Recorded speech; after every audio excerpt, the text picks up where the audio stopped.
কাকুর বাড়িতে আমরা অনেক দিন আগে একটা প্রজেক্ট ইনস্টল করেছিলাম, সেটা আপনারা এই যে পাশে দেখতেই পাচ্ছেন। তো এটা ছিল একটা অফগ্রিড প্রজেক্ট। এটা এক্সাইডের ব্যাটারি, এক্সাইডের প্যানেল এবং এক্সাইডের সোলার ইনভার্টার দিয়ে করা ছিল।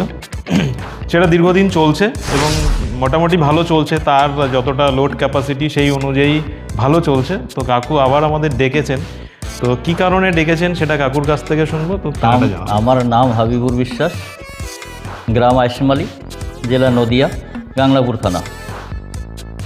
আমি বছর 2-2.5 হয়ে গেল আমি এটা লাগিয়েছিলাম। এটা 2 কেজির একটা ইনভার্টার দিয়ে লাগিয়েছিলাম। তো যাই হোক, সেটা চলছে। আমার দিনের বেলায় এই যে 2 কেজিতেই সারাদিন চলে যায়। এবার রাত্রিরে ইনভার্টার আছে, সেটাও ব্যাটারি চার্জ হয়ে থাকে। যাই হোক, রাত্রিরেও অর্ধেক পর্যন্ত চলে, তারপরে কারেন্টে চলে। যাই হোক, এই সুবিধার্থে আমি দেখলাম যে আমার একটা অনগ্রিড করার দরকার। তাই অভিজিৎকে ডাকা হয়েছে যে যদি অনগ্রিড করতে কেমন কী খরচা আসে না আসে সেগুলো জানার জন্য এবং সেটা করার জন্য। কোথায় একটু থামিয়ে দিই, এই যে ইলেকট্রিক সাপ্লাইয়ের যে ঝামেলাগুলো, যে কাজগুলো, সেগুলো আমরা কি বলেছি যে আপনাকে ইলেকট্রিক সাপ্লাই যেতে হবে না আমরা আপনাকে? না, এটা তো অভিজিৎ নিজে বলেছে যে আমার দায়িত্বে আমি সাপ্লাইয়ে যা কাজ আমি সব করে দেবো এবং সেই মতোই কাজ অভিজিৎই করছে, আমাকে যেতে হচ্ছে না। এইবার যেটা লোড বাড়াতে গেলে যেটা কস্ট সেটা আমাকে বহন করতে হবে। সেটা তো অবশ্যই।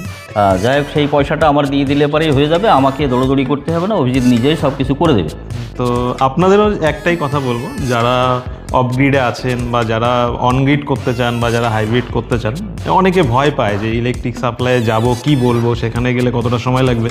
আর সত্যি আমরা সবাই কাজের মধ্যে অনেক ব্যস্ত থাকি, তো সেই কাজের ফাঁকে সময় বের করা সবারই কষ্টকর ব্যাপার। কাকুর নিজের একটা বিজনেস আছে। তো সেই জায়গা দাঁড়িয়ে আপনাদের সবার জন্য একটাই মেসেজ দেবো যে যারা অনগ্রিড বা হাইব্রিড করতে চান, যারা নেট মিটারিং করতে চান, তাদের সমস্ত রকম দায়িত্ব কিন্তু আমরা নিয়ে করে দিই। তো আপনাদের ছুটতে হবে না, ছুটবো আমরা, বা আমরা ঘর থেকে সেই কাজটা যতটা সম্ভব করে দেবো। আপনাদের একবার ইলেকট্রিক অফিসে যেতে হবে, সেটা সিগনেচার করার জন্য যেতে হয়। ওটা আমরা গেলে হবে না, ওটা আমরা গেলে যদি হয়ে যেত তাহলে ওটাও হয়তো যাওয়া লাগতো না। তো এইটুকুই বলার। আর